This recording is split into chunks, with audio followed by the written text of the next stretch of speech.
Okay, so Catherine and I both work for an organization called Birds Canada, and that's a nationwide charitable organization whose mission is to advance the understanding, appreciation, and conservation of wild birds and their habitats.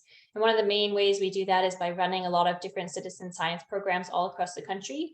And it's pretty incredible that we have over 70,000 volunteers nationwide that are helping us collect data under these programs and really advancing our knowledge of the birds in this country.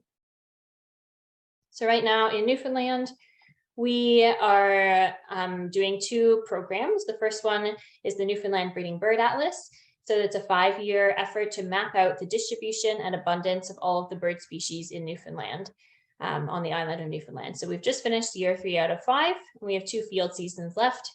And if you have any sort of birding knowledge, you're happy, of course, to join in this effort. It is a volunteer-based project as well. The second Newfoundland program that we run here is the Nocturnal Owl Survey. And this survey takes place between April 1st and May 15th of every year. And it involves citizen scientists listening for owls along a set route every spring and reporting back to us about which owls they heard. And we are always looking for volunteers for both of these programs. So if you're interested, you can check out our website. You can just look up Newfoundland Breeding Bird Atlas and you can find us there. Or you can email us at nlatlas@birdscanada.org.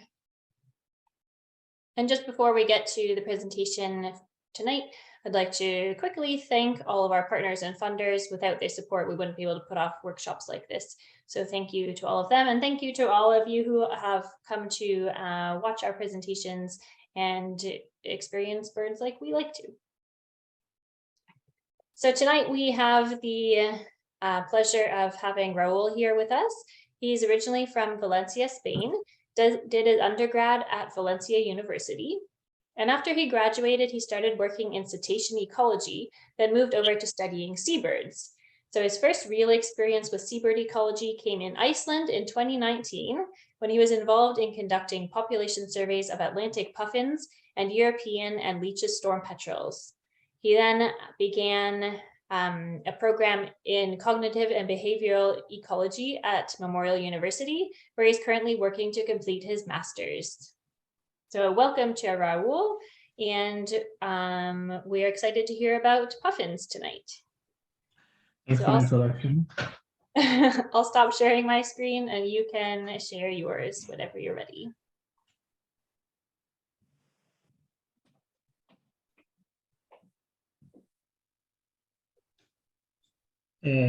Should I share it already? Yeah, you can share yours. You should be Okay. able to just from the button at the bottom. Spoilers. Here. All right. Can everyone see it? We can see also your notes on the side right now. So wait a second.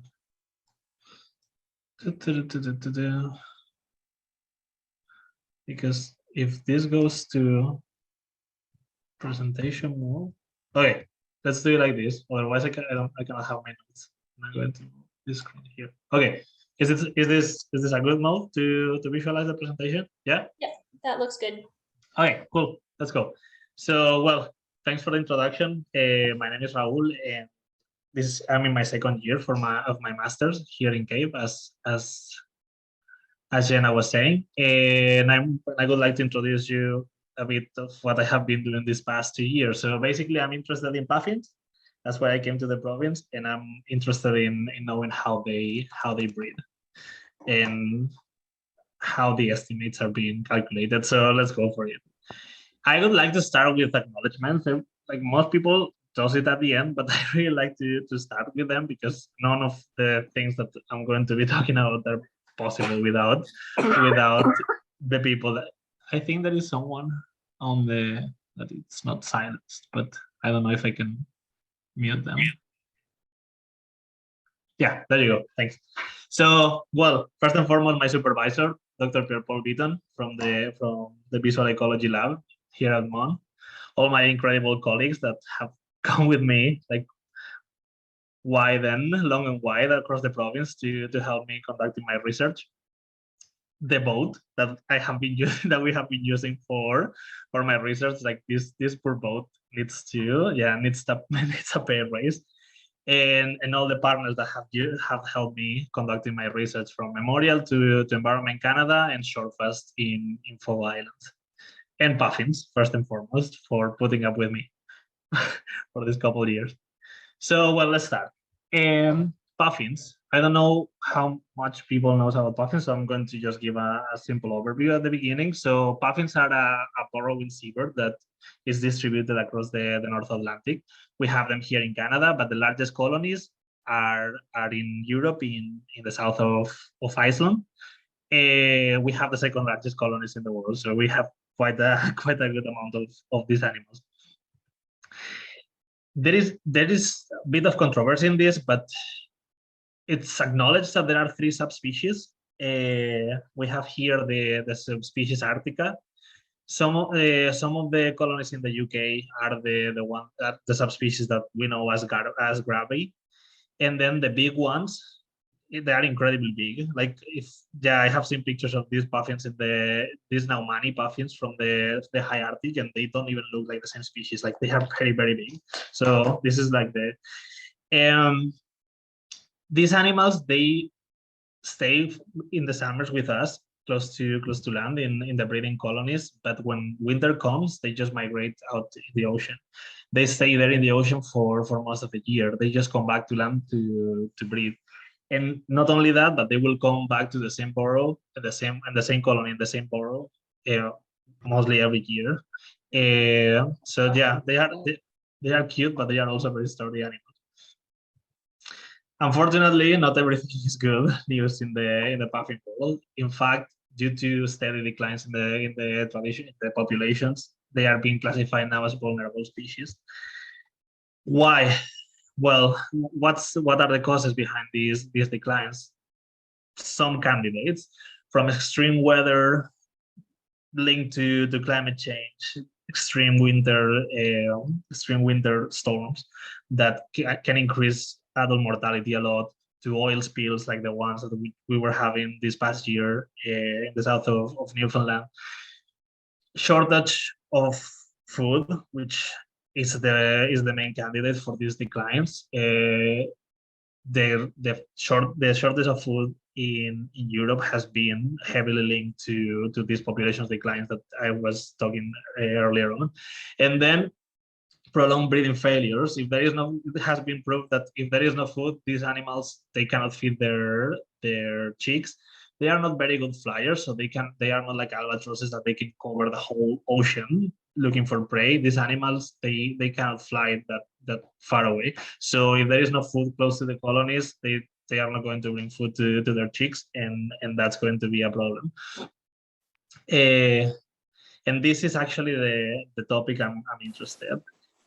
How are puffins breeding, and the causes behind them, behind puffin breeding, linked to this decline on breeders, linked to this decline in breeding success, as we call. It's these European population declines that I was mentioning beforehand. Rost in Norway used to be the largest colony in the world, with over 2 million breeding pairs, and in over 20 years, it has declined by an 81%. Like there was complete breeding failures for over 20 years in a row. And the same fate has happened in the Tasman Islands. Puffins stopped breeding, and the populations declined by a 45%. We are talking in the order of millions of animals lost in this process. Why am I interested in breeding success? Well, breeding success is, from demographic parameters in seabirds, is the one that explains the least population numbers. Adult survival, subadult survival, they are better predictors on population numbers, but breeding success is the demographic parameter that shows the most variability in front when facing changes in the environment. Here I have put this very cool graph from my old boss in Iceland, that they analyzed 100 years of puffin breeding success, and they have compared it to to the sea surface temperature changes. And you can see this mirror-like, it's like incredible pattern that when the sea surface temperature increases, breeding success decreases by a lot.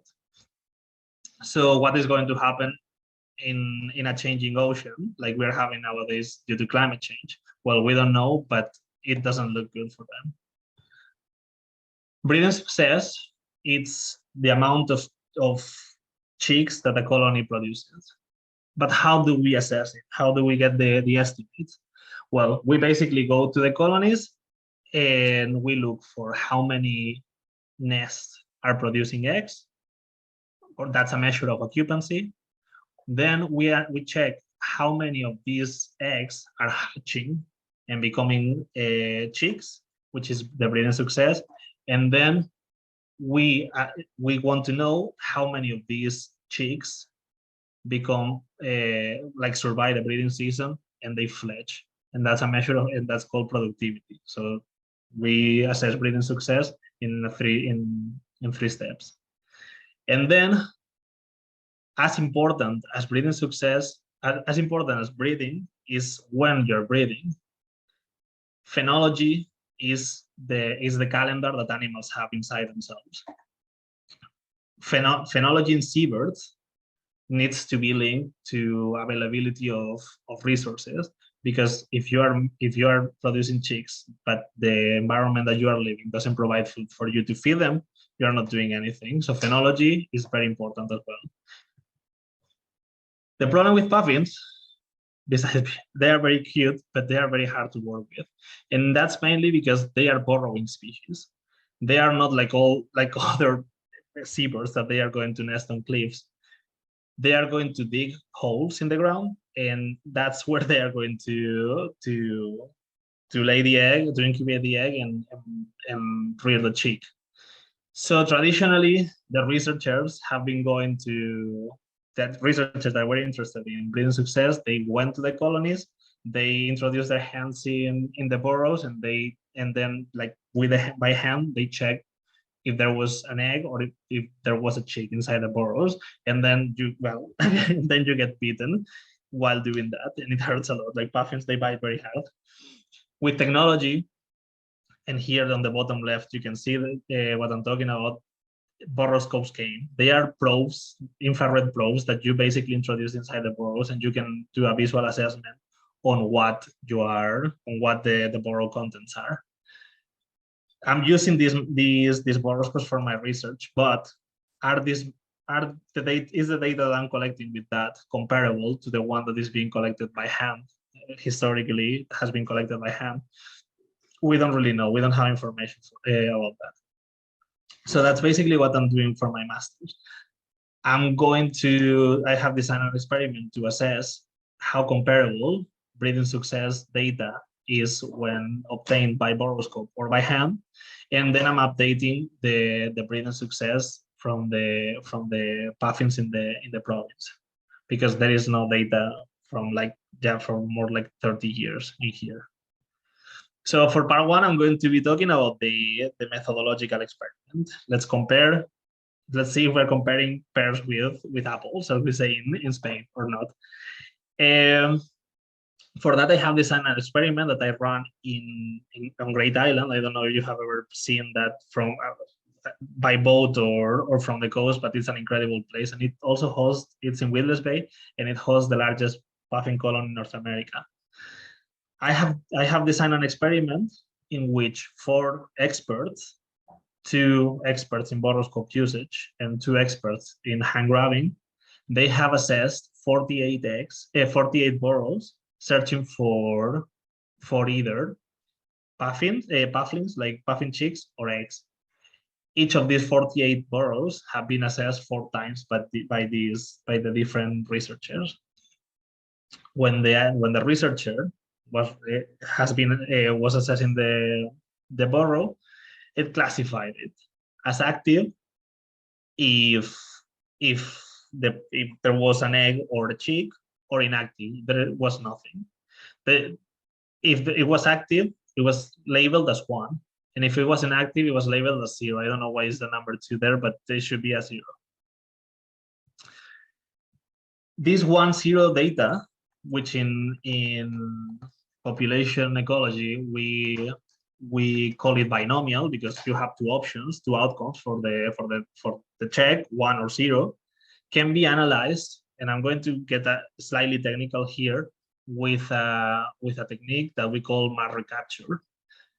Mass recapture, in this case, Cormac, Jolly's ever open population models, don't mind about the number. Basically, what allows you to do many things, but one of the things that allows you to do is to calculate the probability of detection of an item that you have already seen. So imagine you have a cat and you let it outdoors and you shouldn't. You see the cat in the morning, and then you don't see it until 2 days later. But you don't know if that cat that you have seen just in these past 2 days, it's simply that you haven't seen it because you have missed it, or because actually it didn't come back to the house. I don't know if I'm explaining myself, but that's the nature behind. So these P's that are highlighted here are basically the probability of detection of an egg that has been found in one burrow, that has been found or not found in the next check. Anyways, with these models, I have discovered that boroscopes have an accuracy of 86% when assessing burrow contents. So when an expert goes with a boroscope to check a burrow, we're going to find it an 86% of the time. For hand grabbing, I did the same, but unfortunately, due to technical difficulties, I couldn't run the same analysis. But because we are scientists and we don't take a no for an answer, I combined the total, the maximum detection of from both of the methods that we were comparing. And by doing that, I realized that boroscopes not only yield, not only are 80% accurate, but they are also on average 10% more accurate than hand grabbing. So we have a delay here of a 10% between assessments by boroscopes than assessments by hand, which that leads to me to be able to give a correction factor when comparing data coming from hand grabbing versus boroscope, which is very cool because now we can compare apples with apples. So with that in mind, let's go to the chunk of my research, which is monitoring the breeding success in different colonies across Newfoundland. With my supervisor, we decided that we wanted to cover as much ground as possible here in the province. Because puffins, they breed from Weedless Bay here in the south to Fogo Islands, we decided to target our efforts in 3 different areas. Weedless Bay, which has the largest puffin colonies here in the North Atlantic, where we have set permanent plots in both Great Island and Gull Island. Then we went to Elliston Point to set another permanent plot there. And then we went to Little Fogo Islands, which are a very cool place, and I'm very happy that my research took me there because it's worth going. So I have set permanent plots that I will visit 3 times a year. As I was previously mentioning, to calculate breeding success, we need first a proportion of how many nests are producing an egg, so a measure of occupancy, a measure of breeding success, and a measure of productivity. And then on top of that, to know what is the calendar that puffins have. So for that, I have designed because my study covers a very long geographical area, I cannot be in these colonies all the time checking every day. So instead of doing that, we have designed a 3-visit program. The first visit is the occupancy visit that is going to give us a number of nests that produce an egg. is conducted mid-incubation in the colony.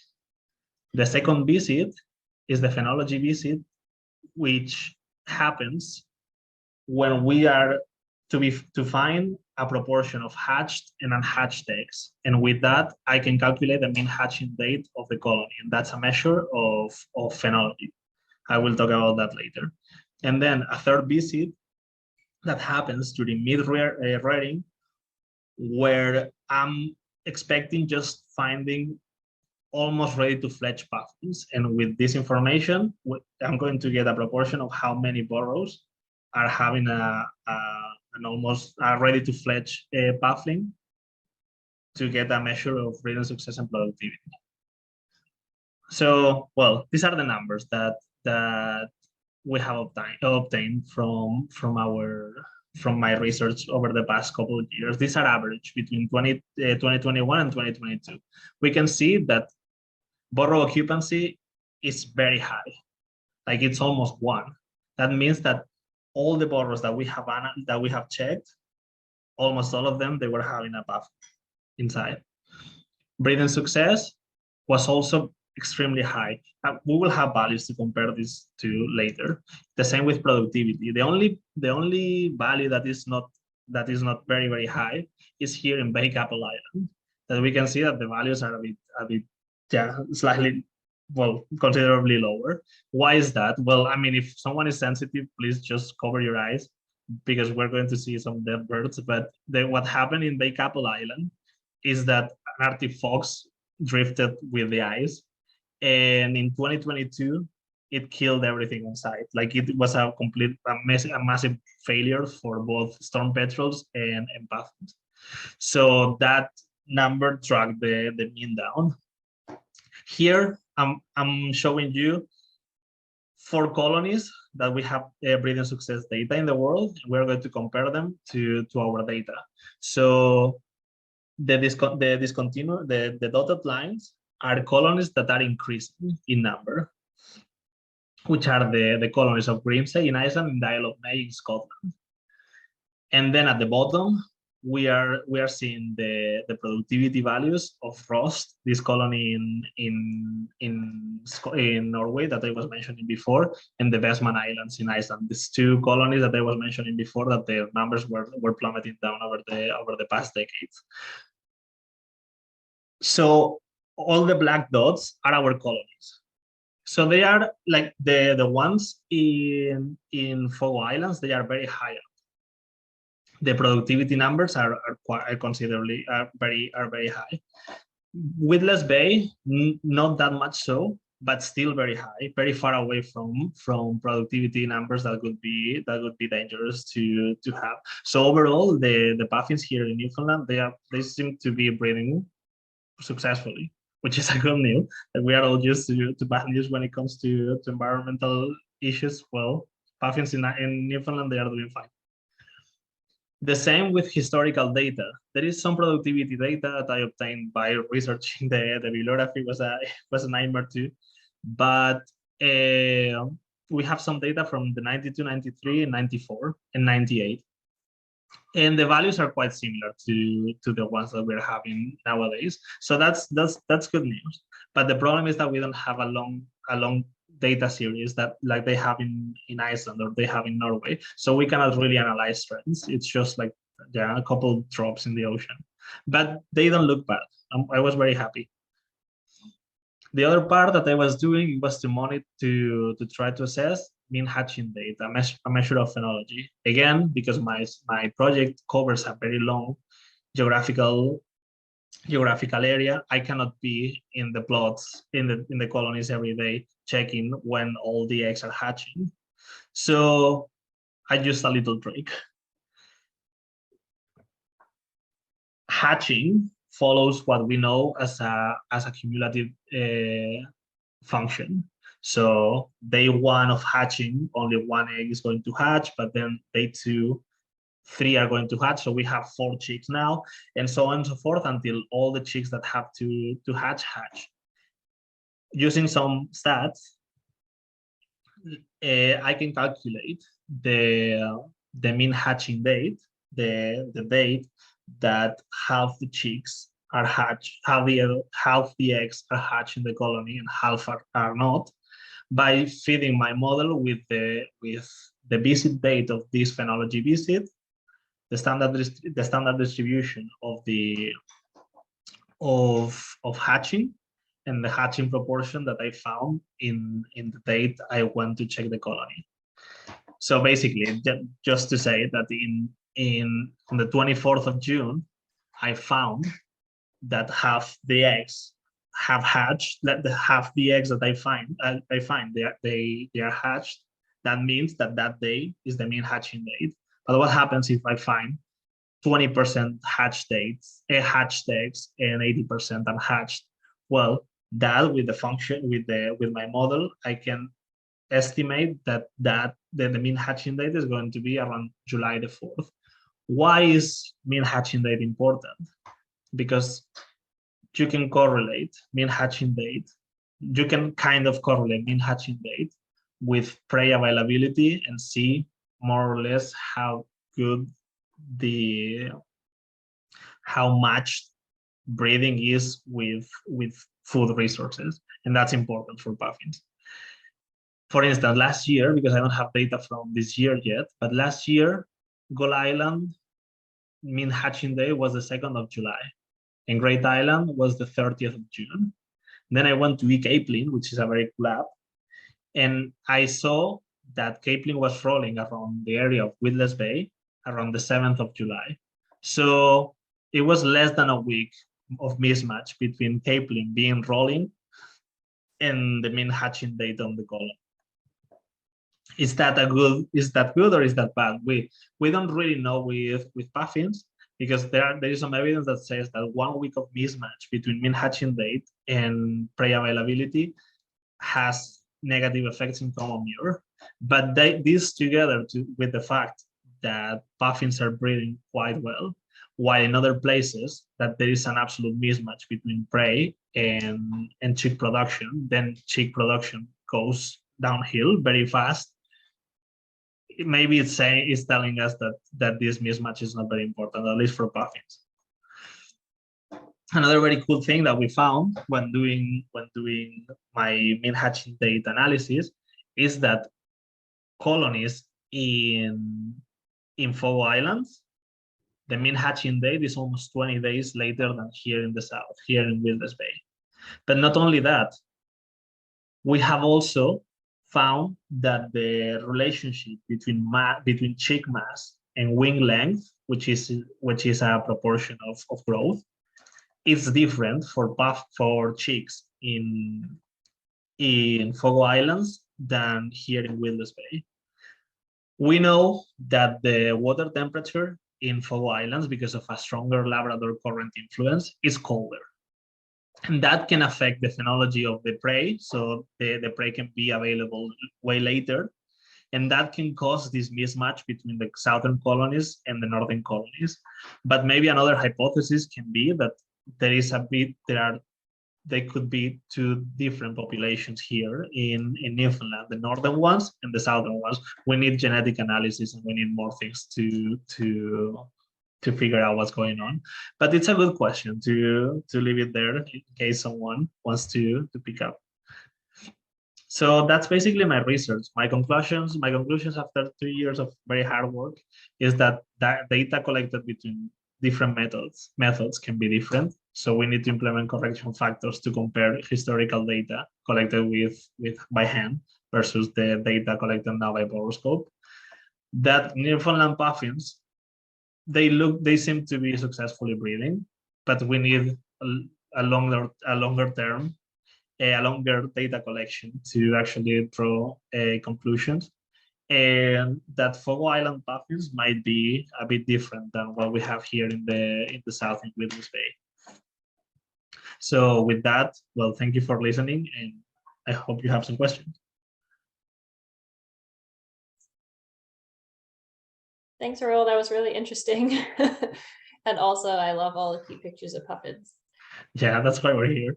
Everyone wants the puffin pictures. So everybody feel free to put questions into the chat box if you have any, or you could also unmute yourself and ask them aloud if you would like. So we'll wait for some questions to come in. Oh, there's already one from Wayne. Any sense of avian flu impacts on puffins? So not that we found, like, and we are in the colonies quite frequently, and we check inside the burrows, and we never found a dead chick inside the burrow that looked like it was due to the flu. You didn't find like adult mortality on the colony, both chicks or adults. So in the numbers, the breeding success numbers from this year, they were quite good. So either puffins, they don't mind that much as gannets do or mures do, or it was just delayed, like the impact was delayed. But then we went to the colonies again after the field just to pick up the equipment that we had left. And there were not dead puffins that we could see on the colonies. But yeah, I mean, fortunately, because yeah, we saw gannets everywhere, we saw mures everywhere. So yeah, puffins for whatever reason. That's really good. There's another question from Marilyn. How many eggs are usually laid in a nest? It's just one, but sometimes we found two. It's very rare that we find two, and the permits to actually collect the eggs and bring them back to St. John's and do genetic tests on them, the permits are just insane, so we don't do it. But I would like to. That would just be to funny. see. Yeah, Do you think another puffin would lay an egg in a different one's nest accidentally or on exactly. purpose? I mean, these guys dig, so sometimes two burrows collide, and maybe they just fight, and there was another egg, and but this year it happened that we found two eggs consistently throughout the season, and then at some point we didn't find evidence of any of the eggs, and just one chick. So we don't know. Interesting. Yeah. Definitely more questions. We have another question from Kathy. It was on the news last year that puffins' bills glow in the dark. Have you seen that? Yeah, it's very cool. Actually, to do research in that, the original research, they were designing like some kind of sunglasses to put on puffins to actually be able to do live research on them without hurting their eyes. But my colleague in Kacha, which is like around here in the list, in the audience, she is actually an expert on puffin beak coloration, ultraviolet, and if she wants to put her email there, she will be happy to share some more insight because it's not my area. Perfect. That's so cool. Catherine is asking, could the fact that puffins nest in their own separate burrows versus open nests like gannets and murs slow down the spread of avian flu at all? Yes, that's a very good observation, but they don't spend that much time inside the burrows. Like when you see puffins, they are most of the time hanging outside the burrows, and it's not as packed as what murs do, because murs, like, you cannot fit a little stone between all the birds. Puffins, they have more distance between them. But yeah, it could be perfectly. It has to be something. Like it's very weird that this couple of species. Sort of a follow-up on avian flu. Janine in the chat here says she works for Molly Bond Boat Tours going around Great Island and saw about 5 times more dead puffin chicks in the waters around the island this year compared to non-flu previous years.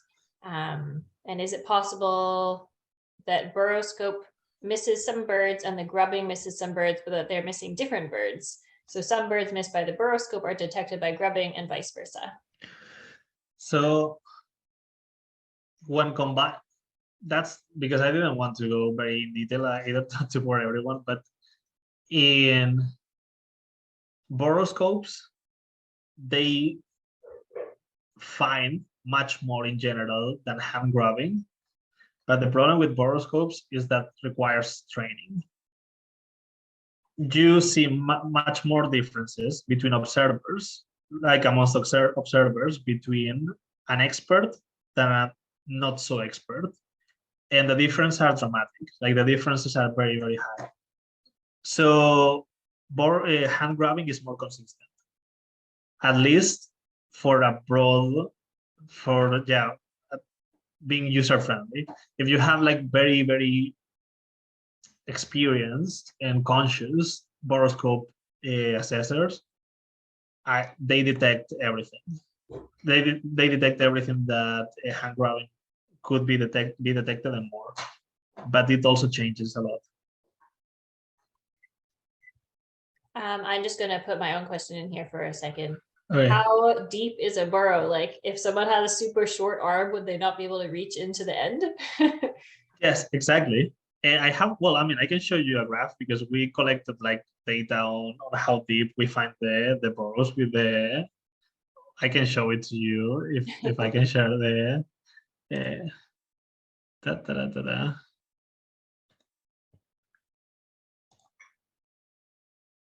Well, no, I can. Well, anyways, the data that I have is that 32% of the puffin burrows, they are too deep just to put your arm and try to find it, to find the breathing. That doesn't count like burrows that are too narrow or they twist in a very hard way, so you cannot really get your arm in. It's just like pure distance, and 32% are out of reach. Wow, that's a lot. So then that's definitely useful to have things like burrowscopes that you can get really far in. Also, not only that, but boroscopes, they are less aggressive on the animals, which is something. Yeah, for sure. Bruce is asking, can puffin burrows be multi-chambered, and how does that affect how easy it is to detect chicks or eggs? So puffin burrows, in general, in 80% of cases, they have 2 chambers, but they don't connect with other burrows. So there are other species like shearwaters, like man shearwaters is a nightmare to assess because all the burrows are connected inside. It's just terrible. It's something that drives you crazy. Puffins are easier in that regard, but yeah, some of them they end up getting to, and especially when, that's very fun because they freak out when you put your hands inside to try to find them, and the natural response is that they start digging even deeper. And then is when you start like having lots of crossover between different burrows. Wow, really interesting.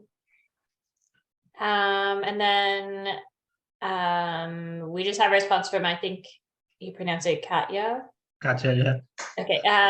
Fluorescence is super cool. This is about the bills. Fluorescence is super cool, but puffins likely don't use it for much. And then if anyone wants to ask more about that, then she's got her email in there about puffin color. I mean, I have like we are partners, so I have her here if she wants to answer the question.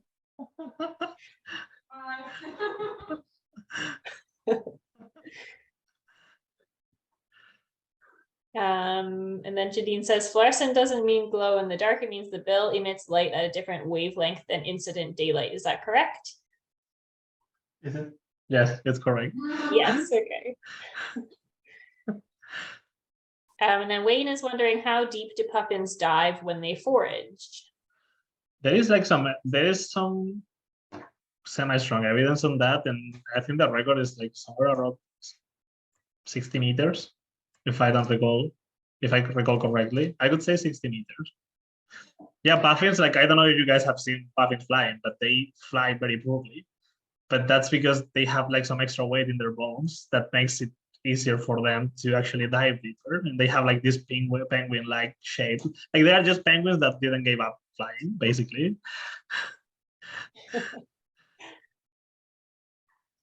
Do you think that makes it easier? So I know like with gannets and sea temperatures rising and stuff, they're forage fish is getting deeper and deeper. Do you Yeah. think that is what partially is making it easier for puffins to still forage for their chicks, is that they can get deeper?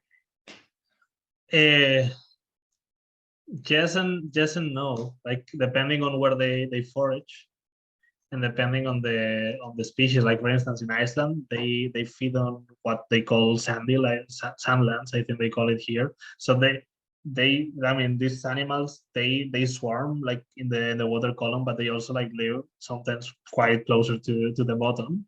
So just to say that these puffins, they feel like they in Iceland, in some places in Iceland, they can almost reach like the bottom of of where they are feeding. Like these guys are not like these guys are not going to go farther away than 40, 50K away from the colony.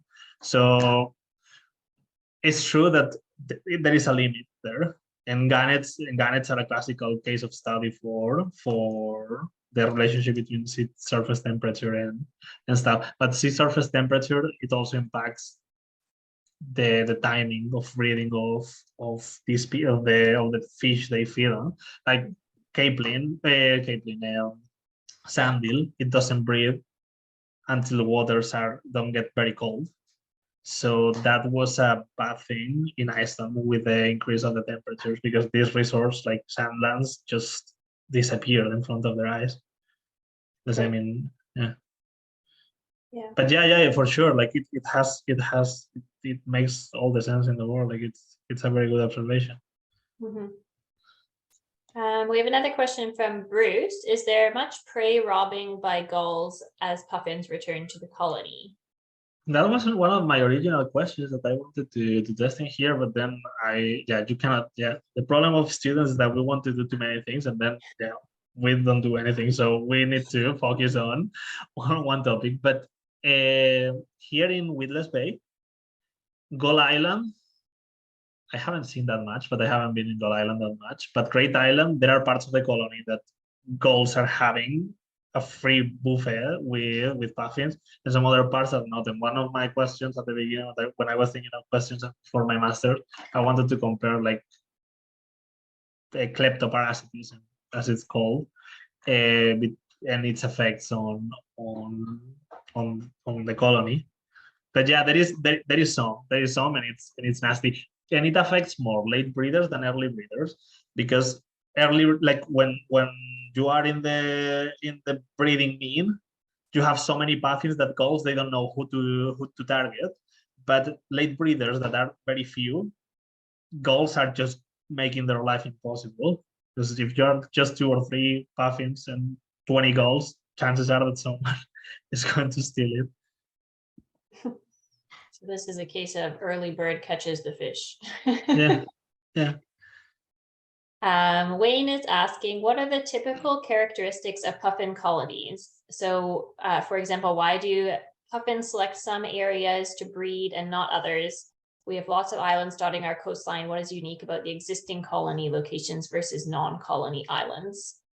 So they need turf, they need soil to dig burrows in. So very exposed islands that the ocean just takes away the soil.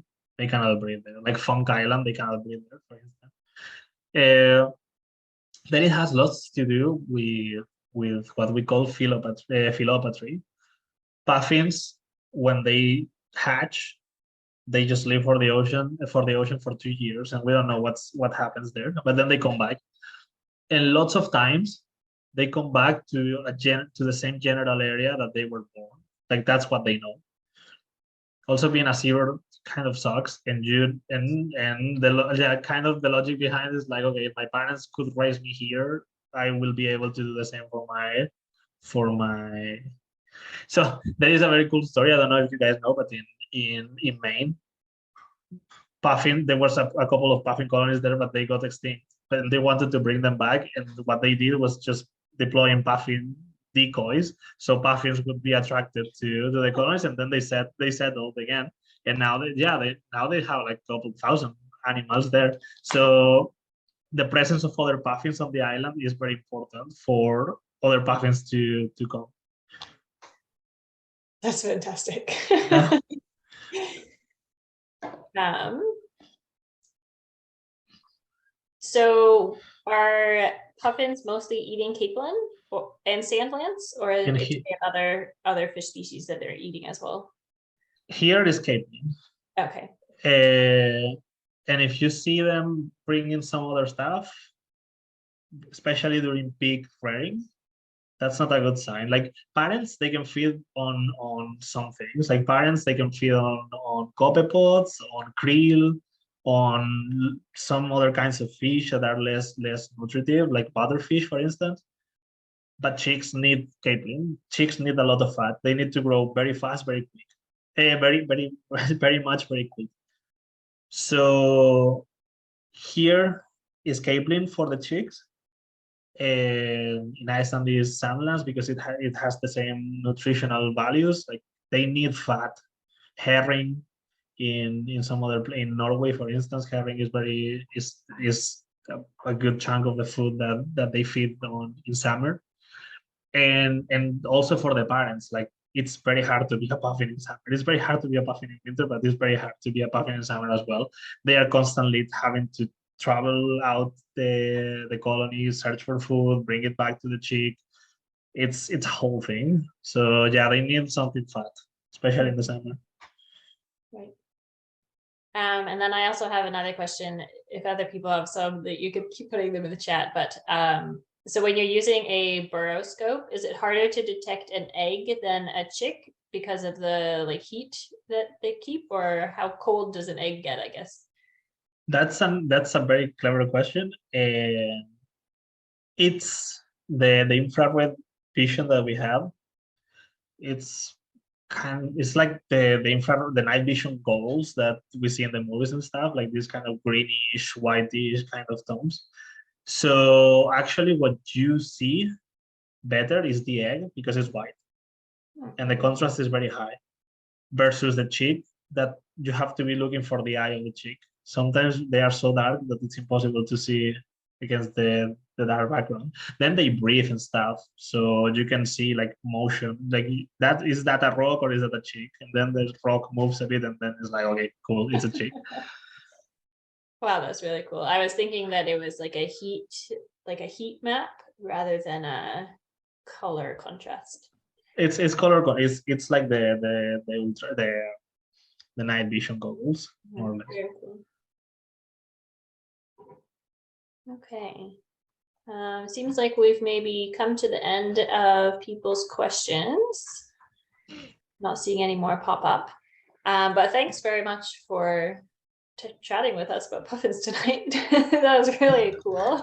Yeah, thanks for inviting. Yeah, it was very fun, and it forced me to actually like work on my data and be like, yeah, because I need to write, I need to do things. Perfect. It's useful for us all then. Yeah. Yeah, thank you so much for having me. Okay, so everybody have a great night, and we will see you again next week for our next talk, which I can't remember what it's about, but it's sure to be interesting too. Okay, thank you so much. Good night. Okay, have a good night, everyone. Lots of thanks in the chat. Thanks.